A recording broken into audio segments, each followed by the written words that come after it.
Most men are getting robbed. Not by pickpockets. Not by scammers. By clothing brands that have spent decades convincing you that a higher price tag means higher quality. When most of the time, you're just paying for a logo sewn onto the same fabric you could have bought for a third of the price. I have spent the last several months going through 10 of the most popular men's clothing brands, pulling fabrics, checking construction, comparing price points, and measuring what you actually walk away with per dollar spent. And today, I'm ranking all 10 of them from worst to best. Not based on how cool the brand looks on Instagram, not based on what celebrities are wearing, but based on one thing only: what you actually get for your money. This is Brand Style Meter, the channel that exists to make sure you never again spend money on clothes that don't earn their place in your wardrobe. If that sounds like something you need, hit subscribe right now, because what's coming on this channel over the next few weeks will genuinely change how you think about getting dressed. Now let's get into it. Before I rank anything, I want to show you the 4 things I use to score every brand. Because without a system, a ranking is just an opinion, and opinions without evidence are useless. 4 criteria. Every brand gets measured on all 4. First, fabric and construction quality. What is the material actually made of? How is it stitched? And does it hold up after real use and washing? Second, price to wear ratio. Not just a sticker price, but the cost per wear over the lifespan of the item. A $25 shirt that falls apart after 8 washes is more expensive in real terms than a $90 shirt that lasts 4 years. Third, brand inflation tax. How much of what you're paying is pure logo premium? Because some brands charge you $180 for a product that costs $40 to make, and the only difference is a name on the label. Fourth, real-world versatility.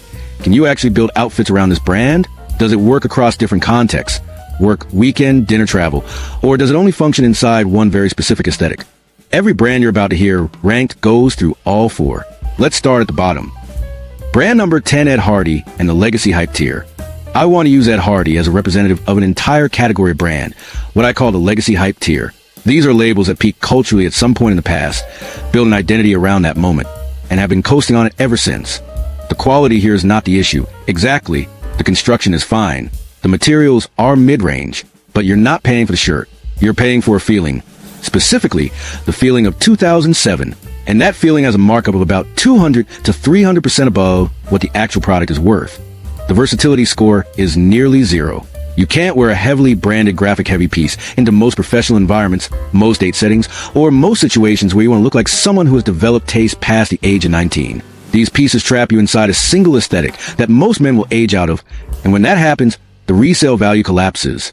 The real damage of brands in this tier is psychological. They sell you identity, not clothing. And when you buy identity instead of quality, you're always overpaying. Brand number 9, H&M and the disposable trap.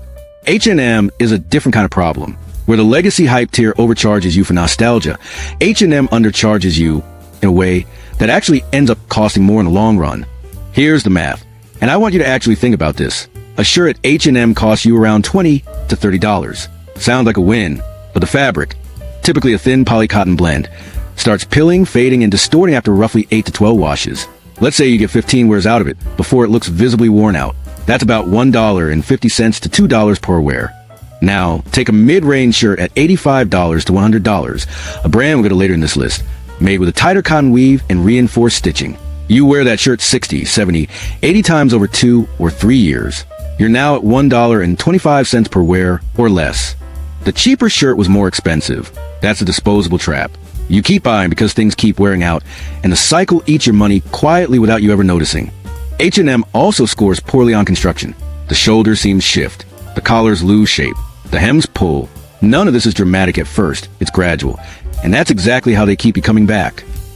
Brand number 8, Tommy Hilfiger and the Country Club Illusion. Tommy Hilfiger is a more interesting case because there's real heritage here. The brand built its identity around a very specific American aesthetic. Nautical, preppy New England summer. And for decades, it delivered on that promise with reasonable quality. The problem today is twofold. First, the quality in their mainline collection has softened significantly. The cotton weights are thinner than they were 10, 15 years ago. The fits have shifted to chase fast fashion trends rather than staying committed to their classic silhouettes. And the price point has not moved to reflect any of this. Second, and this matters more, the versatility score is trapped by the aesthetic. If you genuinely live that preppy lifestyle, if that's actually who you are, Tommy Hilfiger has some value for you. But for most men buying it, they're paying for an identity that doesn't match their actual life. You're buying the idea of a sailboat you don't own. That brand inflation tax is real here. You're paying $110 for a polo that a brand with less cultural cachet would sell you for $55, with identical or better construction. Tommy isn't the worst brand on this list, but it represents something important. Buying into an aesthetic you don't actually live is always poor value, regardless of the brand. Brand number 7, Calvin Klein and the Identity Crisis. Calvin Klein is a brand that has a genuinely split personality, and once you see it, you can't unsee it. In one category, Calvin Klein is actually excellent value. Their core basics, underwear, undershirts, simple crew necks, are legitimately good products at a fair price. The cotton quality in their essentials line is solid. The fits are reliable. The construction holds. If you're building out the foundation layer of your wardrobe, CK Basics are a reasonable choice. Then you look at their outerwear, their shirts, their trousers, and you're dealing with a completely different brand. The quality drops, the price doesn't, and the brand inflation tax kicks in hard. My advice here is the most specific I'll give on this entire list. Buy Calvin Klein underwear and undershirts. Skip everything else that's not a knock on the brand. It's a compliment on the one category where they've stayed honest. Know what a brand does well and extract exactly that. Brand number 6, Ralph Lauren Polo and the Logo Premium. Ralph Lauren is where this list starts getting genuinely complicated, because the answer here isn't a clean verdict. It's conditional. The Polo Ralph Lauren mainline, the stuff you find in department stores, the classic peak polo, the Oxford button-down, is made with better materials than everything we've discussed so far. The cotton weights are more substantial.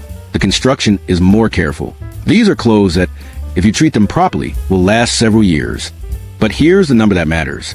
Independent analysis of Ralph Lauren's mainline products consistently shows that you're paying a logo premium of approximately 30 to 40% above the material and manufacturing cost, meaning about a third of what you're handing over is for the pony on the chest. For some men, that's worth it. Brand recognition in certain professional and social environments carries real social currency, and that's a legitimate thing to factor in. But I want you to go in with your eyes open about what you're actually buying. The specific pieces that do pass the value test at Ralph Lauren: the Oxford cloth button-down shirt, the classic chino and heavier fabric weights, and their core knitwear. The pieces that fail the value test: most of their graphic items, anything from the sub-licensed product lines, and anything heavily branded with a logo is a primary design element. Know the difference. Shop accordingly. Brand number 5, Levi's and the Sleeping Giant. This is the entry that's going to get the most pushback in the comments, and I'm completely prepared for it. Levi's is one of the most underrated value propositions in men's clothing right now. Not because it's cheap. It's not always cheap, but because what you get for the money is genuinely hard to beat at that price point. The 501 is a case study. A classic straight-leg jean with construction standard that has remained largely consistent for decades. The denim weight is honest. The riveting and stitching reflect real manufacturing care. And critically, denim at this quality level ages well. It doesn't fall apart. It breaks in. It develops character rather than deteriorating. You're looking at a jean you can wear for 5, 7, 10 years with proper care. I've seen independent fabric comparisons between Levi's 501s and designer denim at $200 and $300 from brands whose names you would recognize. In blind tests focused purely on material quality and construction, the Levi's held its own against denim costing 4 times as much. Now, Levi's isn't a complete wardrobe solution. Their non-denim category is inconsistent. Their shirts and outerwear are fine, but not standout. But for the specific product they built their reputation on, the value per dollar ranking puts them solidly in the top half of this list. If you have been sleeping on Levi's because they feel too basic or too accessible, that reaction is exactly what brand marketing has trained you to feel. Don't let it cost you money. Alright, we're at the halfway point, and I want to take 5 seconds here. If you have been watching this and actually thinking about the brands in your wardrobe right now, comparing the math, questioning what you've been paying for, that's exactly what this channel is built to do. Brand Style Meter exists to give you the information that brands would rather you never had. Subscribe right now, not as a favor to me, but because the top 4 brands on this list are where the real conversation starts. And you don't want to miss it. We've also got a video coming very soon that runs this exact same scoring system across men's watches.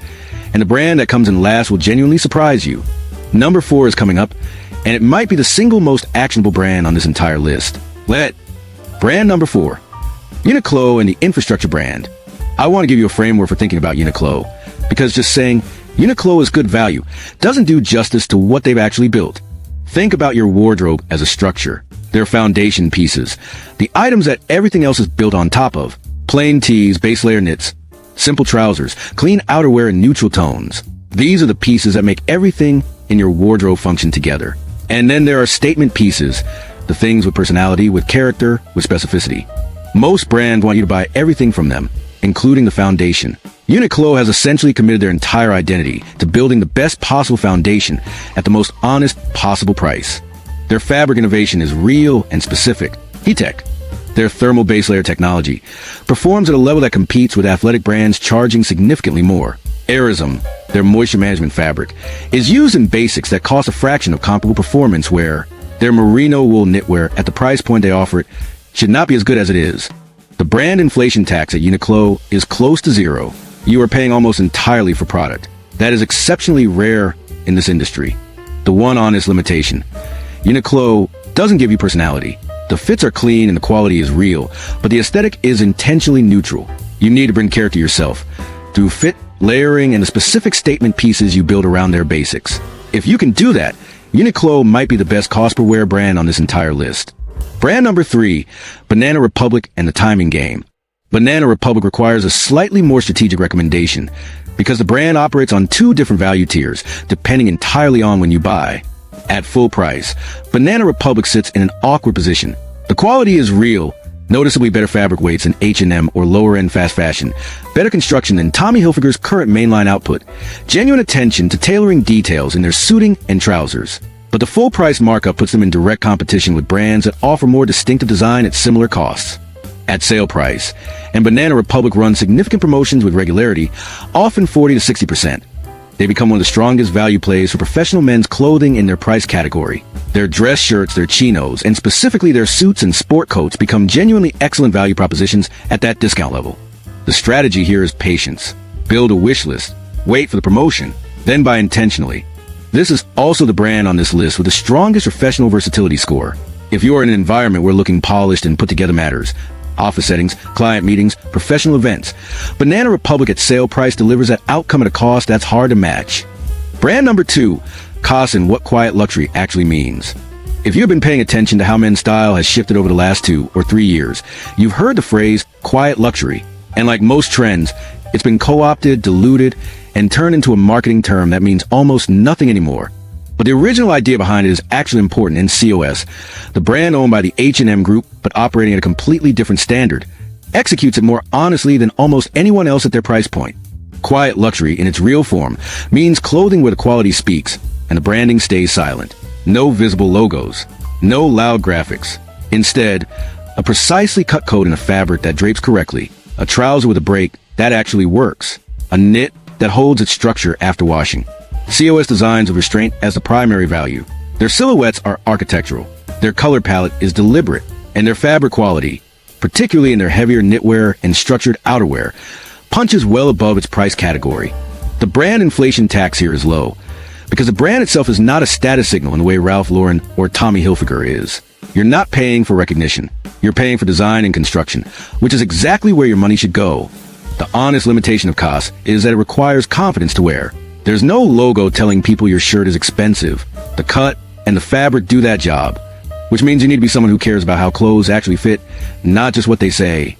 If that's you, COS belongs in your wardrobe.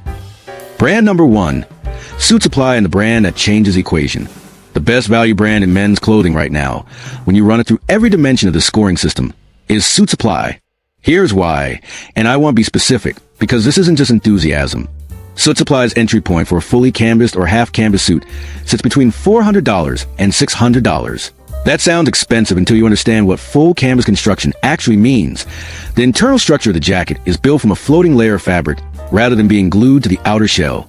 This is a construction standard used by luxury tailors charging 3, 4, 5 times that price. Glued or fused construction, which is what you get from most department store suits at similar or higher prices, degrades significantly faster, develops bubbling and distortion over time, and cannot be properly altered or restored.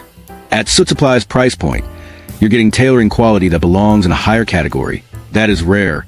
That gap between what you pay and what you receive is the definition of value. Beyond suiting, their shirts, trousers, and accessories follow the same logic. Deliberate fabric sourcing, real construction standards, and a brand inflation tax that is genuinely minimal. Their in-store tailoring service adjusts pieces to your body, which extends where life and elevates how everything looks. The full scoring breakdown, fabric and construction, top of the list.